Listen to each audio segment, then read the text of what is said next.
Puji Tuhan, saya bersyukur saya boleh bicara dengan orang-orang yang disayang Tuhan Yesus. Gereja Tuhan hari ini mengingat masa di mana Yesus menampakkan diri. Jadi saya percaya di seluruh gereja banyak yang membahas tentang Yesus menampakkan diri. Karena memang ini momen-momen di mana kita mengingat Yesus menampakkan diri kepada murid-murid, menampakkan diri kepada dua orang yang sedang berjalan ke Emmaus. Yesus sedang menampakkan diri. Tapi Tuhan menaruh yang lain di hati saya di sore hari ini.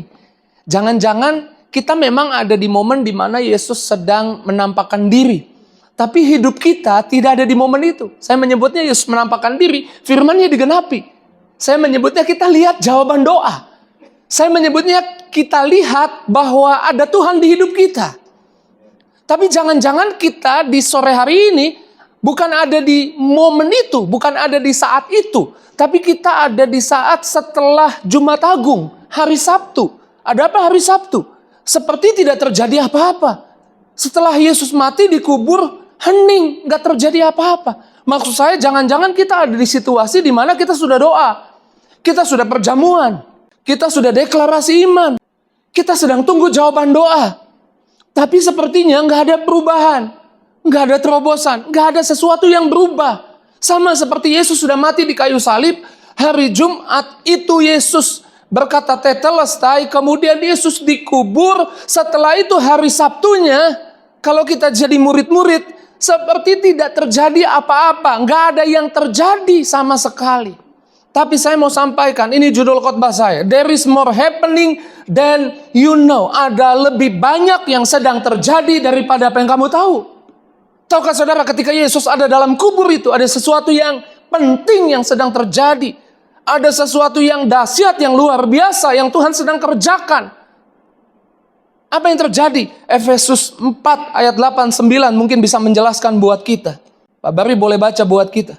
Itulah sebabnya kata Nas, tatkala ia naik ke tempat tinggi, ia membawa tawanan-tawanan, ia memberikan pemberian-pemberian kepada manusia. Bukankah ia telah naik berarti bahwa ia juga telah turun ke bagian bumi yang paling bawah? Bukankah ia juga telah turun ke bagian bumi paling bawah? Kalau kita jadi murid-murid, kalau kita ada tinggal di Yerusalem di hari itu, di hari Sabtu itu, seperti nggak terjadi apa-apa. Tapi ketahuilah, di hari Sabtu itu, Yesus turun ke alam maut. Wahyu 1 ayat 18 berkata Yesus merebut kunci kerajaan maut. Supaya barang siapa percaya kepadanya tidak binasa, melainkan beroleh hidup yang kekal. Amin. Yesus sedang melakukan sesuatu yang penting. Tapi mata kita kalau kita hidup di zaman itu, seperti tidak terjadi sesuatu apapun. Padahal di balik layar, padahal di balik semua itu ada sesuatu yang penting yang Tuhan sedang kerjakan. 1 Petrus 3, 18-19 dikatakan bahwa Yesus memberitakan, mendeklarasikan kemenangannya. Bahwa di bawah kolong langit ini tidak ada satu nama yang olehnya kita bisa diselamatkan selain di dalam nama Yesus. Kalau kita baca Yesus menginjil ke dunia orang mati. Yesus turun ke alam maut. Yesus memberitakan kemenangan kepada orang-orang yang mati sebelum kelahirannya. Supaya genaplah apa yang dikatakan kitab suci terjadi buat orang-orang yang hidup sebelum Yesus maupun sesudah Yesus. Keselamatan hanya ada di dalam nama Yesus. Amin. Di balik apa yang kita lihat sepertinya tidak terjadi apa-apa, ada sesuatu yang penting yang Tuhan sedang kerjakan. Supaya hari ini ketika di hidup kita menanti jawaban doa, menunggu jawaban doa, dan sepertinya tidak terjadi apa-apa. Saya mau katakan, mana slide berikutnya boleh ditampilkan? Ini bisa nggak pakai ini? Oh, pakai ini aja nih. Jangan nilai pekerjaan Tuhan hanya dari apa yang terlihat oleh mata. Karena seringkali akar mujizat tumbuh di bawah tanah sebelum terlihat di permukaan. Supaya pengertian ini memberi kita semangat, memberi kita iman, memberi kita pengharapan. Kalau saya belum lihat apa-apa terjadi, kalau saya lagi tunggu jawaban doa dan sepertinya tidak ada perubahan, bukan berarti tidak ada perubahan. Ada lebih banyak yang sedang terjadi daripada yang saya tahu. Tuhan sedang mengerjakan sesuatu di hidup saya. Tuhan sedang siapkan jawaban doa buat hidup saya. Ya, tepuk tangan yang dahsyat, yang luar biasa buat Yesus. Hal ini terjadi di perjanjian lama. Ketika Mordekai hidup di kerajaan Ahasuerus, keponakannya Esther, diangkat jadi ratu kerajaan oleh Raja Ahasuerus. Ada tangan kanan raja namanya Haman. Haman memegang cincin kerajaan, materai raja. Dalam arti lain raja ACC untuk semua tindakan dan keputusannya Haman. Waktu Haman keluar dari istana, kemudian Haman mendapati sepertinya Mordekai tidak menghormati Haman. Jadi Haman marah sama Mordekai. Amarahnya dipelihara tambah besar lagi. Dia nggak marah hanya sama Mordekai, dia marah sama seluruh orang Yahudi yang tinggal di bawah kerajaan Ahasuerus. Amarahnya dituangkan dalam sebuah dekret atau surat ketetapan. Semua bupati dikirim surat itu.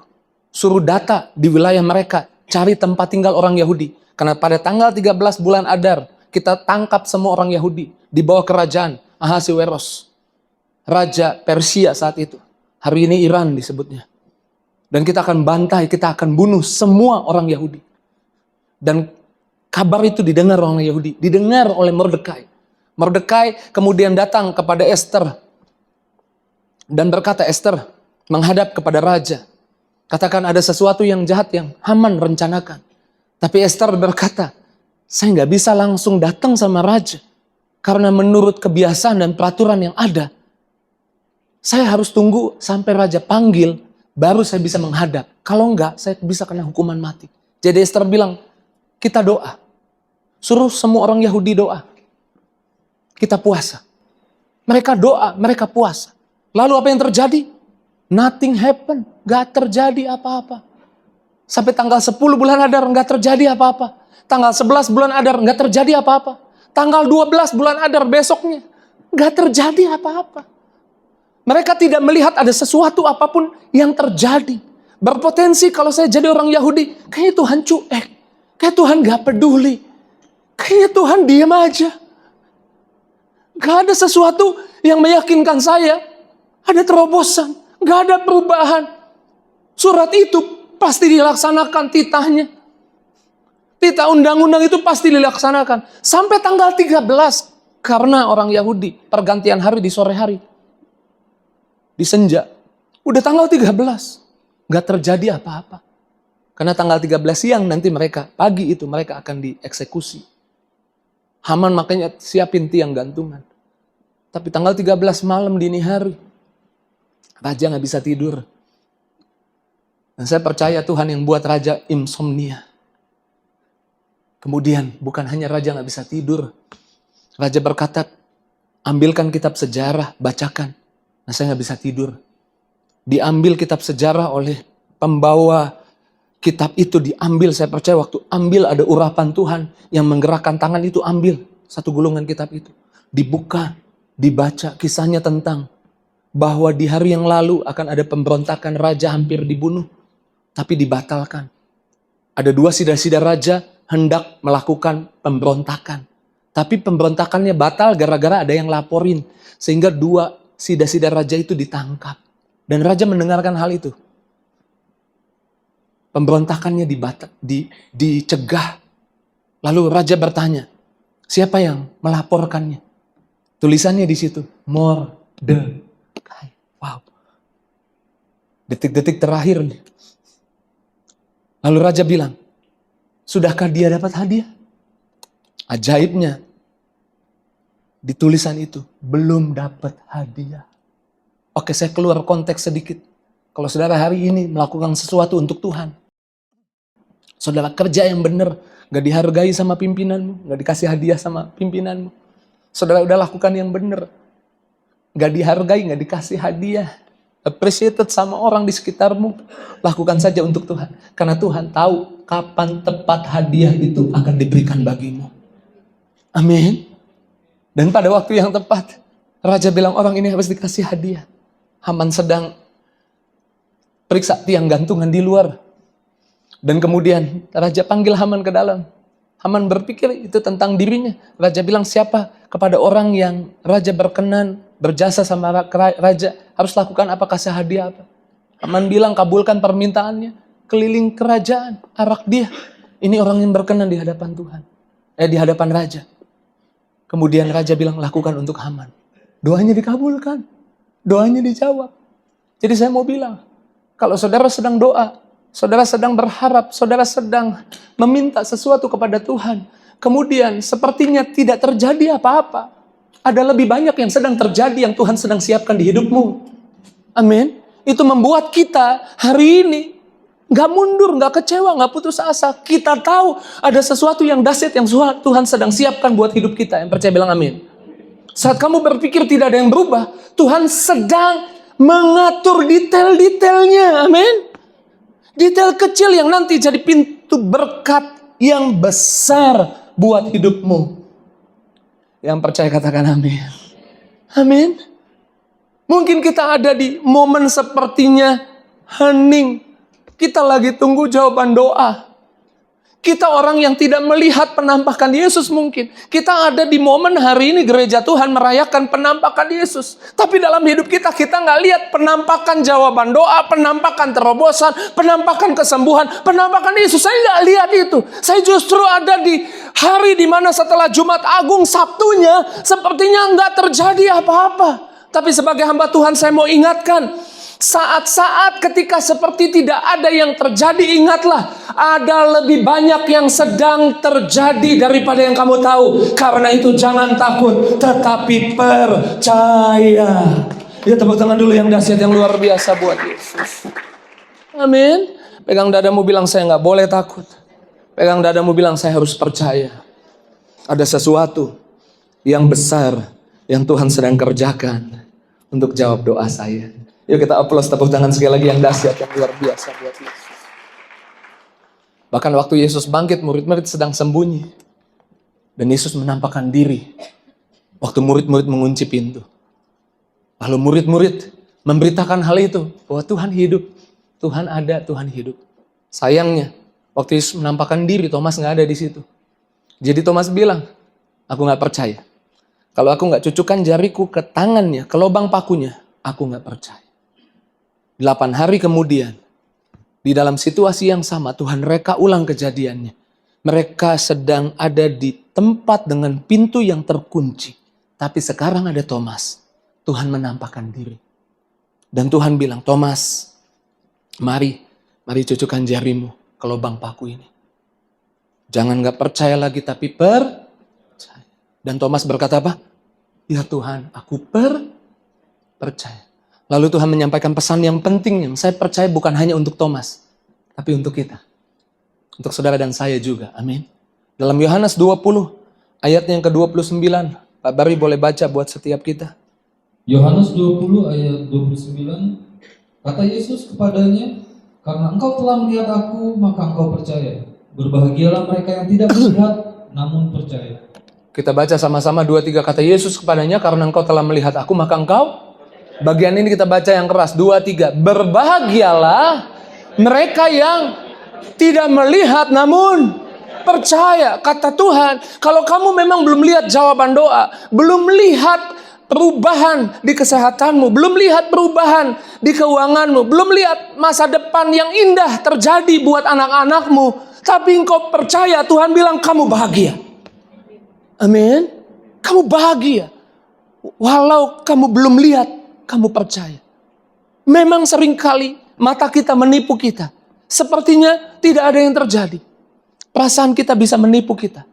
Tapi Tuhan tidak pernah tinggal diam dengan setiap doa kita. Yang percaya bilang amin. Amin. Bahkan ketika orang-orang berpikir Tuhan diam, Tuhan sedang mengerjakan sesuatu yang dahsyat. Maka kita perlu tahu satu hal ini. Waktu kita bukan waktu Tuhan. Sama-sama bilang waktu saya bukan waktu Tuhan. Sama-sama bilang Tuhan punya waktu yang tepat. Bahkan Tuhan Yesus datang ke dunia di waktu yang tepat. Galatia 4 ayat 4 bilang apa Pak? Galatia 4 ayat yang keempat. Tetapi setelah genap waktunya, maka Allah mengutus anaknya. Stop sampai di situ. Tetapi setelah apa? Genap waktunya. Saudara boleh cek bahasa aslinya. Presisi waktunya. Gak salah waktunya, tepat waktunya. Kapan itu? Waktu orang berpikir Tuhan diam. Karena sebelum Yesus datang ada masa 400 tahun. Tuhan gak bicara kepada umatnya. Lewat nabinya, lewat malaikatnya. Biasanya Tuhan bicara lewat nabi, lewat malaikat. Tapi Tuhan kayaknya diam. Ketika mereka berpikir Tuhan diam, Tuhan sedang merencanakan sesuatu yang besar. Apa itu? Tuhan mau datang sendiri ke dunia. Tuhan mau jumpa dengan umatnya. Tuhan mau jadi manusia. Waktu kita berpikir Tuhan diam, Tuhan cuek, Tuhan gak buat apa-apa. Di sisi lain Tuhan punya rencana besar buat umatnya. Supaya hari ini jangan jadi lemah ketika doamu belum dijawab. Jangan jadi kecewa ketika engkau sudah doa sepertinya belum terjadi perubahan apa-apa. Ketahuilah, Yesus datang tepat waktu. Yesus menampakkan diri tepat waktu. Jawaban doa tepat waktu datang di hidupmu. Bahkan Alkitab bilang ini, yuk kita baca sama-sama yuk, 2-3. Ia membuat segala sesuatu indah pada waktunya. Amin. Lagi tunggu jawaban doa ya. Lagi rindu harapanmu dikabulkan. Dan kau lihat gak terjadi apa-apa. Saya mau bilang, tunggu. Jawaban doamu indah pada waktunya. Amin. Bahkan ia memberikan kekekalan dalam hati mereka. Tetapi manusia tidak dapat menyelami pekerjaan yang dilakukan Allah dari awal sampai akhir. Coba reka ulang ke belakang. Bukankah kita juga pernah pernah curiga sama Tuhan? Waktu kita tunggu jawaban doa, sepertinya Tuhan gak kabulkan doa kita. Dan hari ini kita melihat, ternyata Tuhan kabulkan doa kita. Ada sesuatu yang Tuhan kerjakan, rencana Tuhan di luar rencana kita. Tapi Tuhan tuh punya sesuatu yang gak kita duga. Tapi satu hal yang harus kita percaya. Ada lebih banyak yang sedang terjadi di alam roh yang Tuhan kerjakan buat kita daripada yang kita tahu. Yang percaya bilang amin. Amin. Makanya kita harus percaya Tuhan membuat segala sesuatu indah pada waktunya. Kasih tahu dulu kanan kirinya, bilang doamu pasti dijawab. Bilang semuanya indah pada waktunya. Amin. Tapi kadang-kadang iblis tahu. Iblis ingin supaya kita kehilangan jawaban doa. Iblis tidak mau kita sampai di peristiwa penampakan. Lihat, yang saya maksud penampakan adalah lihat Yesus ada, lihat jawaban doa, lihat mujizat. Iblis coba cegah kita. Buat kita jadi marah sama Tuhan, buat kita jadi kecewa dan berpikir Tuhan nggak jawab doa, Tuhan diam aja. Makanya saya tulis seperti ini, cara tercepat untuk jadi tawar hati dan putus asa adalah lupa apa yang telah Tuhan lakukan di hidup kita di masa lalu. Murid-murid, khususnya 2 orang murid, Kleopas dan 1 orang murid lainnya, pergi dari Yerusalem. Padahal Yerusalem tempat janji Tuhan digenapi. Yesus mati di Yerusalem, tapi nanti Yesus bangkit di Yerusalem. Yesus sudah beritakan itu. Dan berulang kali mereka melihat, kalau Yesus berkata kita akan bertolak ke seberang, kita pasti sampai ke seberang. Di tengah jalan ada angin badai, nyampe juga di seberang. Tuhan pasti genapi perkataannya. Tapi mereka lupa sama kebaikan Tuhan. Membuat mereka lupa sama perkataan Tuhan. Membuat mereka kecewa. Kalau saudara lupa pada apa yang Tuhan kerjakan di hidupmu di masa lalu, itu adalah cara tercepat untuk saudara hari ini lagi tunggu jawaban doa, lagi tunggu terobosan. Jadi kecewa, jadi tawar hati, jadi putus asa. Tapi saya percaya Tuhan mau saudara gak kecewa, gak putus asa. Tuhan mau saudara ingat kebaikannya. Amin. Alkitab bilang begini, Mazmur 103 ayat 2. Yuk kita baca sama-sama bersama Pak Bari. 2-3. Pujilah Tuhan hai, dan janganlah lupakan segala kebaikannya. Sambil pegang dadamu, perintahkan kepada jiwamu. Kita berkata lebih yakin. Ngomong sama jiwamu. Yuk 2-3. Pujilah Tuhan, hai jiwaku. Dan janganlah lupakan segala kebaikannya. Karena kalau engkau ingat segala kebaikannya, itu membuatmu bisa tetap percaya. Siapa yang pernah ditolong Tuhan di hari yang lalu, saya mau lihat. Siapa yang lagi tunggu jawaban doa dan sepertinya gak ada perubahan. Kalau engkau ingat dulu Tuhan pernah tolong, itu memampukanmu untuk percaya hari ini Tuhan pasti tolong. Besok juga Tuhan pasti tolong. Jangan lupakan segala kebaikannya. Hari ini kita boleh ada karena Tuhan mengampuni kita.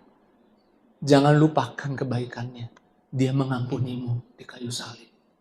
Amin. Jangan lupakan kebaikannya. Sekali lagi pegang dadamu, bilang hai jiwaku. Jangan lupakan kebaikan Tuhan. Ingat kasih-Nya, ingat kebaikannya dan anugerahnya. Amin. Selamatkanku, ku takkan lupa kasih-Nya, ku takkan lupa anugerahnya. Amin. Jangan lupakan kebaikan Tuhan. Itu yang membuatmu bisa percaya. Di akhir zaman ini kita butuh jaga percaya kita. Saya mau katakan kamu sudah sangat dekat dengan jawaban doa. Yang percaya bilang amin. Saya ulang, kamu sudah sangat dekat dengan jawaban doa. Nah, yang amin aja yang dapat. Enggak, belum semua ya, oke. Ada kesempatan sekali lagi. Kamu sangat dekat dengan jawaban doa. Amin. Amin. Bilang saya sangat dekat dengan jawaban doa. Iblis tugasnya membuatmu menyerah di depan jawaban doa. Selangkah lagi udah nyerah. Selangkah lagi udah mundur. Berhenti. Percaya. Tapi Tuhan mau engkau tetap percaya. Iblis tahu terobosanmu udah dekat. Iblis tahu jawaban doa udah dekat. Karena itu musuh iblis coba membuatmu lelah secara mental. Agar kamu berhenti tepat dekat jawaban doa. Maria tuh kecewa di dekat jawaban doa.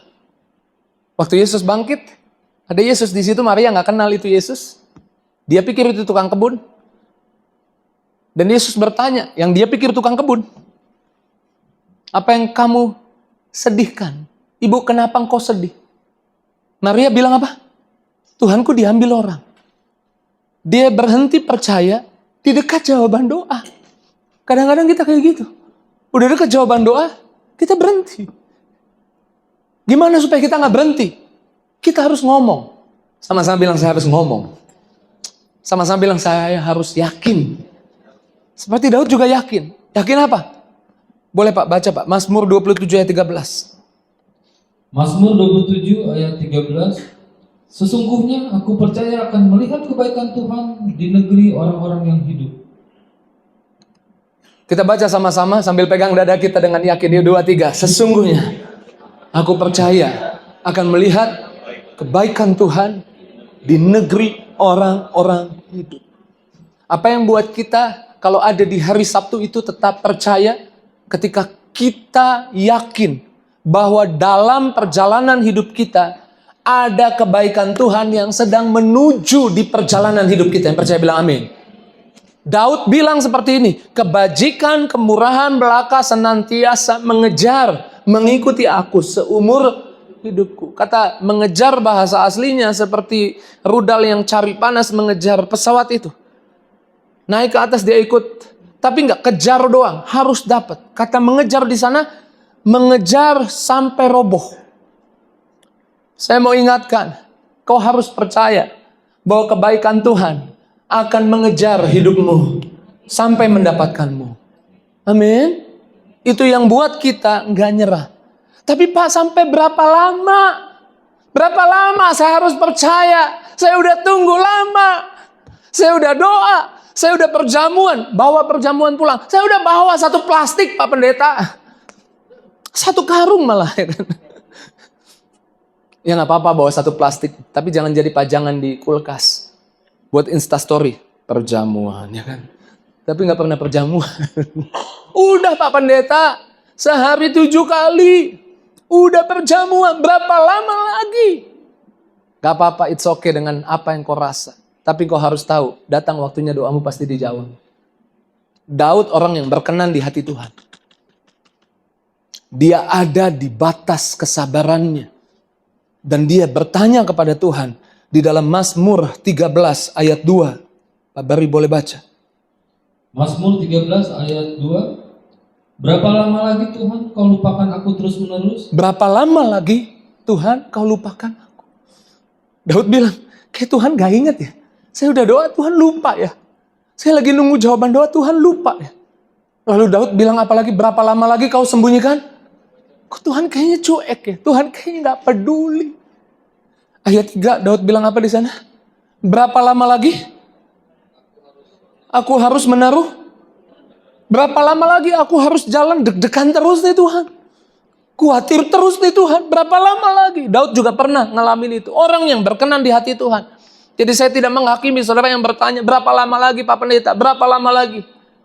It's okay saudara bertanya seperti itu. Masalahnya bukan berapa lama lagi, tapi apa yang membuatmu bisa tetap percaya sampai jawaban doa itu terjadi di hidupmu. Karena Daud bertanya, berapa lama lagi? Berapa lama lagi? Aku sedih sepanjang hari. Pemain musik mungkin boleh siap-siap. Berapa lama lagi musuhku akan meninggikan diri atasku? Tetangga udah bilang, kayaknya aku dikutuk. Lihat tuh orang itu doanya gak dijawab tuh. Bahkan temen gereja bareng bilang, kayak lu kurang beriman, lu harus tambah imannya. Harus iman kayak gimana lagi Tuhan? Berapa lama lagi? Daud yang bertanya berapa lama lagi? Daud sampai di titik di mana? Di ayat 6. Ayat 6, kalimat terakhir. Boleh dibaca Pak Bari, kalimat terakhir. Aku mau menyanyi untuk Tuhan karena Ia telah berbuat baik kepadaku. Artinya apa? Doanya dijawab. Sama-sama bilang, saya akan sampai di titik saya lihat doa saya dijawab. Masalahnya apa yang buatmu bisa bertahan? Percaya. Menunggu. Jadi dari berapa lama lagi akhirnya doanya dijawab. Aku mau nyanyi muji Tuhan karena doaku dijawab.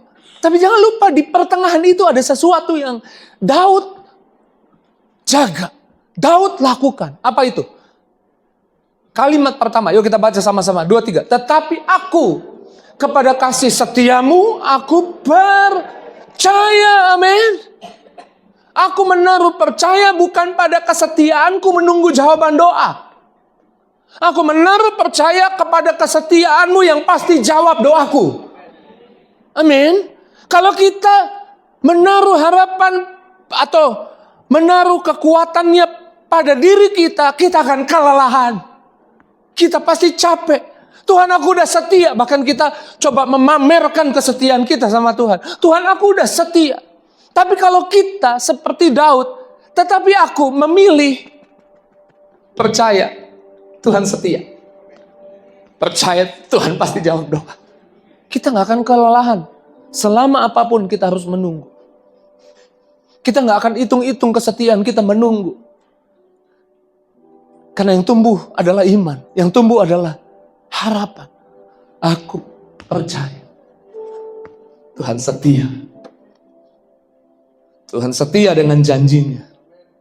Tuhan gak tunggu-tunggu. Tuhan gak tahan-tahan jawaban doa. Kalau Yesus saja dikasih buat saya. Permintaan saya tidak sehebat pemberiannya Yesus. Yang saya minta tidak seberapa dengan pemberiannya.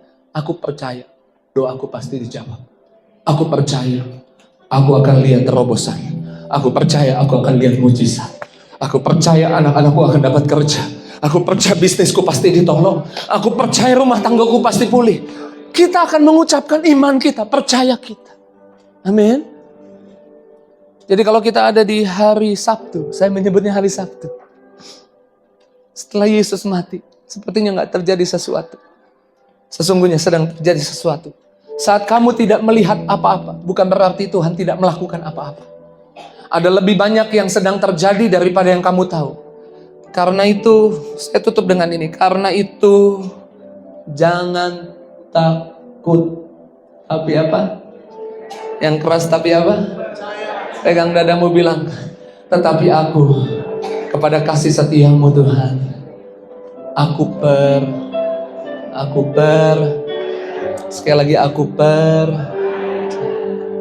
hatiku percaya mujizatmu nyata. Kau turut bekerja untuk kebaikanku. Ku pasti melihat ajaib perbuatanmu yang tak mungkin bagiku. Tuhan mengadakannya. Hatiku percaya mujizat-Mu nyata. Kau turut bekerja, Kau turut bekerja untuk kebaikanku. Kita boleh bangkit berdiri, sama-sama kita bangkit berdiri, katakan, ku pasti